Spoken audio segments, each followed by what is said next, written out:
اے یعقوب کی اولاد، میرے وہ احسان یاد کرو جو میں نے تم پر کیے تھے، اور یہ کہ میں نے تم کو جہان کے لوگوں پر فضیلت بخشی تھی۔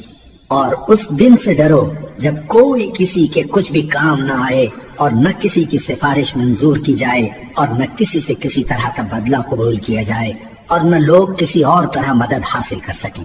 اور ہمارے ان احسانات کو یاد کرو جب ہم نے تم کو قوم فرعون سے نجات بخشی۔ وہ لوگ تم کو بڑا دکھ دیتے تھے، تمہارے بیٹوں کو تو قتل کر ڈالتے تھے اور بیٹیوں کو زندہ رہنے دیتے تھے، اور اس میں تمہارے پروردگار کی طرف سے بڑی سخت آزمائش تھی۔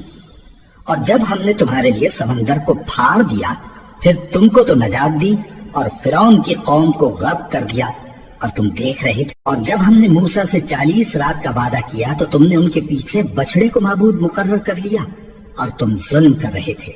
پھر اس کے بعد ہم نے تم کو معاف کر دیا تاکہ تم شکر کرو۔ اور جب ہم نے موسیٰ کو کتاب اور معجزے عنایت کیے تاکہ تم ہدایت حاصل کرو۔ اور جب موسیٰ نے اپنی قوم کے لوگوں سے کہا کہ بھائیو، تم نے بچڑے کو معبود ٹھہرانے میں اپنی جانوں پر ظلم کیا ہے، تو اپنے پیدا کرنے والے کے آگے توبہ کرو، پھر اپنوں کو قتل کرو، تمہارے خالق کے نزدیک تمہارے حق میں یہی بہتر ہے۔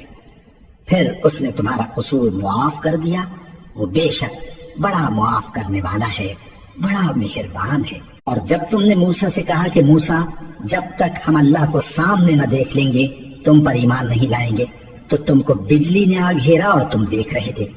پھر موت آ جانے کے بعد ہم نے تم کو اثر نو زندہ کر دیا تاکہ احسان مانو۔ اور ہم نے بادل کا تم پر سایہ کیے رکھا اور تمہارے لیے من و سلوہ اتارتے رہے کہ جو پاکیزہ چیزیں ہم نے تم کو عطا فرمائی ہیں ان کو کھاؤ پیو، مگر تمہارے بزرگوں نے ان نعمتوں کی کچھ قدر نہ جانی، اور وہ ہمارا کچھ نہیں بگاڑتے تھے بلکہ اپنا ہی نقصان کرتے تھے۔ اور جب ہم نے ان سے کہا کہ اس گاؤں میں داخل ہو جاؤ اور اس میں جہاں سے چاہو خوب کھاؤ پیو، اور دیکھنا دروازے میں داخل ہونا سجدہ کرتے ہوئے اور حطوۃن کہنا، ہم تمہارے گناہ معاف کر دیں گے اور نیکی کرنے والوں کو اور زیادہ دیں گے۔